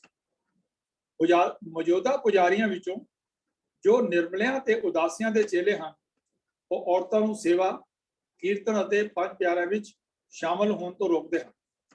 ਉਹਨਾਂ ਦਾ ਵਸ ਚੱਲੇ ਤਾਂ ਉਹ ਸੀਸ ਭੇਟ ਕੌਤਕ ਵਾਲੇ ਦਿਨ ਖੰਡੇ ਦੀ ਪੌਲ ਦੀ ਪਹਿਲੀ ਰਸਮ ਵਿੱਚ ਮਾਤਾ ਜੀਤ ਕੌਰ ਜੀ ਦੇ ਪਤਾਸੇ ਪਾਉਣ ਦੀ ਵੀ ਝੂਠ ਕਰਾਰ ਦੇ ਦੇਣ। ਇੱਕ ਹੋਰ ਨਿਚਤਾ ਵਾਲੀ ਗੱਲ ਇਹ ਹੈ ਕਿ ਪੁਜਾਰੀ ਇੱਕ ਪਾਸੇ ਤਾਂ ਔਰਤਾਂ ਨੂੰ ਸੂਤਕ ਵਾਲੀਆਂ ਤੇ ਨੀਚ ਕਹਿ ਕੇ ਰੱਦ ਕਰਦੇ ਸਨ, ਪਰ ਦੂਜੇ ਪਾਸੇ ਅਖੌਤੀ ਜਤੀ ਸਤੀ ਹੋਣ ਦਾ ਦਿਖਾਵਾ ਕਰਨ ਦੇ ਬਾਵਜੂਦ ਬਹੁਤੇ ਪੁਜਾਰੀਆਂ ਨੇ ਬੇਸਵਾਵਾਂ ਤੇ ਛੁੱਟੜ ਔਰਤਾਂ ਰਖੇਲਾ ਬਣਾ ਕੇ ਰੱਖੀਆਂ ਹੋਈਆਂ ਸਨ। ਕਿੰਨੀ ਗਲਤ ਔਰ ਘਿਰਣਾ ਵਾਲੀ ਗੱਲ ਹੈ ਕਿ ਉਹ ਬੰਦੇ ਜਿਹੜੇ ਦਰਬਾਰ ਸਾਹਿਬ ਦੇ ਵਿੱਚ ਮੁੱਖ ਰੋਲ ਅਦਾ ਕਰਦੇ ਸਨ, ਜਿਹੜੇ ਆਪਣੇ ਨੂੰ ਬੜੇ ਉੱਚੇ ਸੁੱਚੇ ਜੀਵਨ ਵਾਲੇ ਕਹਿੰਦੇ ਸਨ, ਔਰ ਅਸਲ ਵਿੱਚ ਉਹਨਾਂ ਦਾ ਜੀਵਨ ਕੀ ਸੀਗਾ, ਉਹ ਕਿਸ ਤਰ੍ਹਾਂ ਜਿਹੜੇ ਜਤੀ ਸਤੀ ਹੋਣ ਕਹਿਣ ਦੇ ਬਾਵਜੂਦ ਵੀ ਉਹ ਔਰਤਾਂ ਦੇ ਨਾਲ ਜਿਹੜੇ ਆਪਣੇ ਗਲਤ ਸੰਬੰਧ ਰੱਖਦੇ ਸਨ ਅਤੇ ਮੱਥਾ ਟੇਕਣ ਆਈਆਂ ਬੀਬੀਆਂ ਨਾਲ ਜਬਰ ਜਨਾਹ ਵੀ ਕਰਿਆ ਕਰਦੇ ਸਨ। ਇਹ ਸਾਨੂੰ ਤਰਨ ਤਾਰਨ ਔਰ ਨਨਕਾਣਾ ਸਾਹਿਬ ਦੀ ਜਿਹੜੇ ਮੋਰਚੇ ਅਸੀਂ ਦੇਖਿਆ ਉਸ ਦੌਰਾਨ ਇਸ ਵੀਰ ਹਰਜੀਤ ਸਿੰਘ ਜੀ ਨੇ ਇਸ ਦੇ ਬਾਰੇ ਸਾਨੂੰ ਕਾਫੀ ਡਿਟੇਲ ਨਾਲ ਦੱਸਿਆ ਹੈ। ਔਰ ਅੰਮ੍ਰਿਤਸਰ ਦੇ ਨਨਕਾਣਾ ਸਾਹਿਬ, ਤਰਨ ਤਾਰਨ, ਅੰਮ੍ਰਿਤਸਰ ਤੇ ਹੋਰ ਬਹੁਤ ਸਾਰੇ ਗੁਰਦੁਆਰਿਆਂ ਦੇ ਪੁਜਾਰੀਆਂ ਤੇ ਉਹਨਾਂ ਦੇ ਪੁੱਤਰ ਤੇ ਹੋਰ ਰਿਸ਼ਤੇਦਾਰੀਆਂ ਤੇ ਸਾਥੀਆਂ ਦੀਆਂ ਇਸ ਤਰ੍ਹਾਂ ਦੀਆਂ ਕਿੰਨੀਆਂ ਹੀ ਹਰਕਤਾਂ ਜਿਹੜੀਆਂ ਹਨ ਉਹ ਤਵਾਰੀਖ ਦੀਆਂ ਹਿੱਸਾ ਹਨ। ਹੁਣ ਇਹ ਗੱਲ ਹੋਰ ਆਪ ਜੀ ਨਾਲ ਵਿਚਾਰਦੇ ਹਾਂ ਕਿ ਜਿਹੜੀ ਸਾਡੇ ਮਨ ਵਿੱਚ ਆਉਂਦਾ ਹੈ, ਕਈ ਜਿਹੜੇ ਇਤਿਹਾਸਕ ਗੁਰਦੁਆਰੇ ਹਨ ਉਹਨਾਂ ਵਿੱਚ ਹੁਣ ਵੀ ਐਸਾ ਹੋ ਰਿਹਾ, ਲੇਕਿਨ ਜਿਹੜੇ ਵਿਚਾਰਵਾਨ ਸਿੱਖ ਹਨ, ਜਿਹੜੇ ਸ਼ਰਧਾਵਾਨ ਸਿੱਖ ਹਨ ਔਰ ਜਿਹੜੇ ਸਮਝਣਾ ਨਹੀਂ ਚਾਹੁੰਦੇ ਵੀ ਇਹਦੇ ਪਿੱਛੋਂ ਗੁਰਮਤ ਦੇ ਨਾਲ ਇਹਦਾ ਕੀ ਸੰਬੰਧ ਹੈ, ਉਹ ਤੇ ਉਸ ਨੂੰ ਠੀਕ ਸਮਝਦੇ ਹਨ। ਲੇਕਿਨ ਜਿਹੜੇ ਗੁਰਮੁਖ ਸੱਜਣ ਹਨ, ਜਿਹੜੇ ਗੁਰਬਾਣੀ ਦੀ ਸਮਝ ਰੱਖਦੇ ਹਨ, ਉਹ ਹਰ ਇਤਿਹਾਸ ਦੇ ਵਿੱਚ ਆਈ ਗੱਲ ਨੂੰ ਜਾਂ ਜਿਹੜੀ ਪ੍ਰੈਕਟਿਸ ਇਸ ਵਕਤ ਹੈ ਗੁਰਦੁਆਰੇ ਦੇ ਅੰਦਰ, ਉਸ ਨੂੰ ਗੁਰਬਾਣੀ ਦੇ ਅਸੂਲਾਂ ਉੱਪਰ ਪਰਖਦੇ ਹਨ। ਸਾਨੂੰ ਇਸ ਤੋਂ ਇਲਾਵਾ ਇਹ ਵੀ ਪਤਾ ਹੋਣਾ ਚਾਹੀਦਾ ਹੈ ਕਿ ਦਰਬਾਰ ਸਾਹਿਬ ਨੂੰ ਦੁੱਧ ਜਾਂ ਲੱਸੀ ਨਾਲ ਧੋਣਾ ਤਾਂ ਮੂਲੋਂ ਹੀ ਸਿੱਖੀ ਸਿਧਾਂਤਾਂ ਦੇ ਉਲਟ ਹੈ ਤੇ ਮਨਮਤ ਸਦਾ ਵਾਸਤੇ ਜਾਰੀ ਰੱਖਣ ਵਾਸਤੇ ਉਹ ਮੋਰੇ ਹਨ। ਉਹਨਾਂ ਨੂੰ ਇਹ ਵੀ ਪਤਾ ਹੋਣਾ ਚਾਹੀਦਾ ਹੈ ਕਿ ਇਹ ਮਨਮਤ ਗੁਰੂ ਸਾਹਿਬ ਨੇ ਵੇਲੇ ਕਦੇ ਨਹੀਂ ਹੋਈ ਸੀ।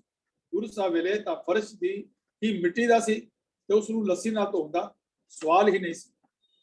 ਮਿਸਰਾਂ ਵੇਲੇ ਇੱਥੇ ਸੰਗਮਰਮਰ ਨਹੀਂ ਸੀ ਲੱਗਿਆ ਹੋਇਆ। ਇਹ ਚਿੱਟਾ ਪੱਥਰ ਤਾਂ ਕੁਝ ਮਹਾਰਾਜਾ ਰਣਜੀਤ ਸਿੰਘ ਦੀ ਹਕੂਮਤ ਦੇ ਆਖਰੀ ਦਿਨਾਂ ਦੇ ਵਿੱਚ ਨੌਨਿਹਾਲ ਸਿੰਘ ਨੇ ਜਿਹੜਾ ਹੈ ਉਹ ਇਸ ਨੂੰ ਲਗਵਾਇਆ। ਉਹ ਪੂਰੀ ਪਰਿਕਰਮਾ ਅੰਗਰੇਜ਼ ਡੀਸੀ ਕਪੂਰ ਵੱਲੋਂ ਸੰਗਮਰਮਰ ਨਾਲ ਮੜੀ ਗਈ ਸੀ। ਸੋ ਇਹ ਗੱਲ ਬਿਲਕੁਲ ਸਪਸ਼ਟ ਹੈ ਕਿ ਇਹ ਲੱਸੀ ਨਾਲ ਜਾਂ ਪਾਣੀ ਨਾਲ ਧੋਣ ਦੀ ਕਾਰਵਾਈ ਤਾਂ ਸਿਰਫ ਮਹੰਤਾਂ ਅੰਗਰੇਜ਼ਾਂ ਵੇਲੇ ਸ਼ੁਰੂ ਹੋਈ ਸੀ। ਇਹ ਮਹੰਤੀ ਸਨ ਜਿਨ੍ਹਾਂ ਨੇ ਦਰਬਾਰ ਸਾਹਿਬ ਤੇ ਹੋਰ ਗੁਰਦੁਆਰਿਆਂ ਵਿੱਚ ਸੈਂਕੜੇ ਮਨਮਤੀ ਕਾਰਵਾਈਆਂ ਸ਼ੁਰੂ ਕੀਤੀਆਂ। ਉਹਨਾਂ ਵਿੱਚੋਂ ਹੀ ਇਹ ਕਾਰਵਾਈ ਇਹ ਵੀ ਸੀ ਕਿ ਸਾਰੀਆਂ ਗੱਲਾਂ ਸਿੱਖ ਫਲਸਫੇ ਦੇ ਉਲਟ ਹਨ, ਮਨਮਤ ਹਨ, ਬ੍ਰਾਹਮਣੀ ਕਾਰਵਾਈਆਂ। ਅਸੀਂ ਦੇਖਾਂਗੇ ਕਿ ਜੋ ਇੱਥੇ ਹੋ ਰਿਹਾ ਬਿਲਕੁਲ ਮੰਦਰਾਂ ਵਿੱਚ ਵੀ ਇਸ ਤਰ੍ਹਾਂ ਹੀ ਹੋ ਰਿਹਾ, ਹੂਬਹੂ ਇਸ ਤਰ੍ਹਾਂ ਹੋ ਰਿਹਾ। ਇਹ ਵੀ ਸਭ ਨੂੰ ਪਤਾ ਹੈ ਕਿ ਦਰਬਾਰ ਸਾਹਿਬ ਨੂੰ ਲੱਸੀ ਨਾਲ ਧੋਣ, ਲਸਿਆਉਣ ਜਾਂ ਦੁਧਿਆਉਣ, ਦੁੱਧਾਂ ਨਾਲ ਧੋਣ ਦੀ ਕਾਰਵਾਈ ਤਾਂ ਸਿਰਫ 10-15 ਘਰਾਂ ਦੇ ਲੋਕ ਹੀ ਕਰਦੇ ਹਨ। ਇਹ ਚੰਦ ਹੀ ਘਰਾਂ ਨੇ ਇਸ ਨੂੰ ਅੰਡਰਵਰਲਡ ਵਾਂਗ ਮੋਨੋਪੋਲੀ ਬਣਾਇਆ ਹੋਇਆ ਹੈ। ਇਹ ਗੱਲ ਹੋਰ ਵੀ ਸ਼ਰਮਨਾਕ ਹੈ। ਇਹੋ ਜਿਹੀ ਹਰਕਤ ਸਿੱਖ ਫਲਸਫੇ ਤੋਂ ਮੁੱਢੋਂ ਹੀ ਉਲਟ ਹੈ ਤੇ ਪਾਪ। ਦਰਬਾਰ ਸਾਹਿਬ ਵਿੱਚ ਹੋਰ ਮਨਮਤਾਂ 100 ਰੁਪਏ ਲੈ ਕੇ ਸਰੂਪਾ ਦੇਣਾ, ਗੁਰੂ ਗ੍ਰੰਥ ਸਾਹਿਬ ਦੀ ਕਈ ਰੁਮਾਲਿਆਂ ਨਾਲ ਢੱਕਣਾ, ਦਰਬਾਰ ਸਾਹਿਬ ਵਿੱਚ ਪੱਟਾਂ ਦੇ ਸਵਈਆਂ ਨਾਲ ਸ਼ੁਰੂਆਤ ਕਰਨਾ, ਦਰਬਾਰ ਸਾਹਿਬ ਵਿੱਚ ਅਖੌਤੀ ਜੋਤ ਜਗਾਉਣਾ, ਦਰਬਾਰ ਸਾਹਿਬ ਅੰਦਰ ਮਲਕ ਭਾਗੂਆਂ ਅਤੇ ਨਵੇਂ ਬਾਦਸ਼ਾਹਾਂ ਚੌਧਰੀਆਂ ਦਾ ਸਨਮਾਨ ਕਰਨਾ, ਡੇਰੀਆਂ ਨੂੰ ਮੱਥਾ ਟਿਕਾਉਣਾ, ਹਰ ਥਾਂ ਗੁਰੂ ਗ੍ਰੰਥ ਸਾਹਿਬ ਦੇ ਸਰੂਪ ਰੱਖ ਕੇ ਅਖੰਡ ਪਾਠ ਕਰਾਉਣਾ, ਥਾਂ ਤੇ ਮੱਥਾ ਟੇਕਣਾ, ਸਰੋਵਰ ਵਿੱਚੋਂ ਚੁੱਲੀ ਲੈਣਾ ਅਤੇ ਘੱਟੋ ਘੱਟ 100 ਅਜਿਹੀਆਂ ਮਰਿਆਦਾ ਹਨ ਜੋ ਮਹੰਤਾਂ ਦੀਆਂ ਸ਼ੁਰੂ ਕੀਤੀਆਂ ਹੋਈਆਂ ਹਨ ਤੇ ਇਹ ਸਾਰਾ ਮਹੰਤਾਂ ਦਾ ਬ੍ਰਾਹਮਣੀ ਅਡੰਬਰ ਕਰਮ ਕੰਡ ਤੇ ਪਖੰਡ ਹੈ। ਤੋ ਅੱਜ ਅਸੀਂ ਇਹਨਾਂ ਵਿਚਾਰਾਂ ਦੇ ਨਾਲ ਅਸੀਂ ਇਹ ਦੇਖਿਆ ਹੈ ਕਿ ਕਿਵੇਂ ਬ੍ਰਾਹਮਣਾਂ ਨੇ ਮਹਾਰਾਜਾ ਰਣਜੀਤ ਸਿੰਘ ਦੇ ਸਮੇਂ ਦੇ ਅੰਦਰ ਆਪਣੇ ਕਿਵੇਂ ਦਰਬਾਰ ਸਾਹਿਬ ਦੇ ਅੰਦਰ ਹੈਡ ਗ੍ਰੰਥੀ ਔਰ ਅਕਾਲ ਤਖਤ ਦੇ ਸਰਬਰਾਹ ਜਿਹੜੇ ਆਪਣੇ ਹੱਥ ਚੋ ਕੇ ਰੱਖੇ ਔਰ ਉਹਨਾਂ ਦੇ ਉੱਪਰੋਂ ਜਿਹੜੀ ਮਰਿਆਦਾ ਹੈ ਉਹ ਨਿਰਮਲਿਆਂ ਔਰ ਉਦਾਸੀਆਂ ਨੇ ਮਿਲ ਕਰਕੇ ਇੱਕ ਕੌਕਸ ਬਣਾ ਕਰਕੇ ਉਹਨਾਂ ਨੇ ਦਰਬਾਰ ਸਾਹਿਬ ਦੀ ਜਿਹੜੀ ਮਰਿਆਦਾ ਹੈ ਉਹ ਜਿਹਨੂੰ ਇੱਕ ਦਸਤੂਰੇ ਅਮਲ ਦਾ ਨਾਂ ਦਿੱਤਾ ਸੀ, ਜਿਹੜੀ ਕਿ ਰਿਟਨ ਨਹੀਂ ਹੈ ਕਿਤੇ ਵੀ, ਸਿਰਫ ਉਹ ਜਿਹੜੀ ਸੀਨਾ ਬਸੀਨਾ ਇੱਕ ਦੂਜੇ ਨੂੰ ਕਹਿੰਦੇ ਰਹੇ ਵੀ ਇਹ ਜਿਹੜੀ ਜਿਵੇਂ ਅੱਜ ਵੀ ਕੋਈ ਗੱਲ ਹੋਵੇ ਤੇ ਅਸੀਂ ਇਹੀ ਕਹਿੰਦੇ ਹਾਂ ਅਸੀਂ ਕਿ ਇਹ ਤੇ ਗੁਰੂ ਰਾਮਦਾਸ ਟਾਈਮ ਦੇ ਮਰਿਆਦਾ ਬਣੀ ਹੋਈ ਹੈ। ਤੋ ਅੱਜ ਦੀ ਵਿਚਾਰ ਤੋਂ ਸਾਨੂੰ ਪਤਾ ਲੱਗਦਾ ਹੈ ਕਿ ਗੁਰੂ ਰਾਮਦਾਸ ਪਾਤਸ਼ਾਹ ਦੇ ਸਮੇਂ ਦੀ ਇਹ ਮਰਿਆਦਾ ਨਹੀਂ ਬਣੀ ਹੋਈ, ਨਾ ਹੀ ਇਹ ਗੁਰੂ ਰਾਮਦਾਸ ਸਾਹਿਬ ਦੇ ਘਰ ਦੀ ਮਰਿਆਦਾ ਹੈ। ਇਹ ਬ੍ਰਾਹਮਣੀ ਮਰਿਆਦਾ ਹੈ ਜਿਸ ਨੂੰ ਜਿਹੜੀ ਹੈ ਉਹ ਨਿਰਮਲਿਆਂ ਔਰ ਉਦਾਸੀਆਂ ਨੇ ਇਸ ਨੂੰ ਮਿਲ ਕਰਕੇ ਦਰਬਾਰ ਸਾਹਿਬ ਦੀ ਜਿਹੜੀ ਆਮਦਨ ਹੈ ਉਸ ਨੂੰ ਆਪਣੇ ਕਬਜ਼ੇ ਵਿੱਚ ਲੈਣ ਕਰਕੇ ਔਰ ਉਹਦੀ ਜਿਹੜੀ ਬਾਂਦਰ ਵਾਲੀ ਵੰਡ ਹੈ ਉਸ ਨੂੰ ਕਰਨ ਵਾਸਤੇ ਇਹ ਜਿਹੜਾ ਹੈ ਸਾਰਾ ਕੁਝ ਬ੍ਰਾਹਮਣਾਂ ਨੇ, ਉਦਾਸੀਆਂ ਨੇ, ਨਿਰਮਲਿਆਂ ਨੇ ਇਕੱਠੇ ਹੋ ਕੇ ਕੀਤਾ। ਔਰ ਮਹਾਰਾਜਾ ਰਣਜੀਤ ਸਿੰਘ ਨੇ ਵੀ ਇਸ ਪਾਸੇ ਵੱਲ ਕੋਈ ਧਿਆਨ ਨਹੀਂ ਦਿੱਤਾ ਤੇ ਉਹ ਆਪਣੇ ਰਾਜ ਦੇ ਪ੍ਰਸਾਰ ਵਿੱਚ ਲੱਗਾ ਰਿਹਾ। ਸ਼ਾਇਦ ਉਹਨੂੰ ਇਸ ਗੱਲ ਦਾ ਹੀ ਜਿਹੜਾ ਹੈ ਰਾਜ ਉਹਦਾ ਗਿਆ, ਉਹਨੇ ਦਰਬਾਰ ਸਾਹਿਬ ਦੇ ਅੰਦਰ ਸੁਚੱਜੀ ਜਿਹੜੀ ਮਰਿਆਦਾ ਹੈ ਉਸ ਨੂੰ ਨਾ ਬਣਵਾ ਸਕਿਆ ਤੇ ਨਾ ਹੀ ਉਸ ਨੂੰ ਲਾਗੂ ਕਰ ਸਕਿਆ। ਹਾਂ, ਉਸੇ ਰਾਜ ਦੀਆਂ ਕਈ ਹੋਰ ਪ੍ਰਾਪਤੀਆਂ ਹਨ, ਉਹ ਅਸੀਂ ਫਿਰ ਕਿਤੇ ਜਿਹੜੇ ਹਨ ਉਹ ਆਪ ਜੀ ਨਾਲ ਵਿਚਾਰ ਕਰਾਂਗੇ। ਅੱਜ ਦੀਆਂ ਹੋਈਆਂ ਵਿਚਾਰਾਂ ਦੇ ਵਿੱਚ ਆਪ ਜੀ ਜੋ ਅਨੇਕਾਂ ਭੁੱਲਾਂ ਹੋ ਗਈਆਂ ਨੇ ਮੈਨੂੰ ਪਤਾ ਹੈ, तो मैं आप सब तो हाथ जोड़ के माफी मंगता हाँ और अगे वास्ते सच्चे पातशाह के अरदास करांगा कि इसे तरह सच्चे पातशाह बल बख्शन ते आप जी की सेवा करता रहा। गज के फतेह बुलाओ जी। वाहिगुरू जी का खालसा, वाहिगुरू जी की फतेह।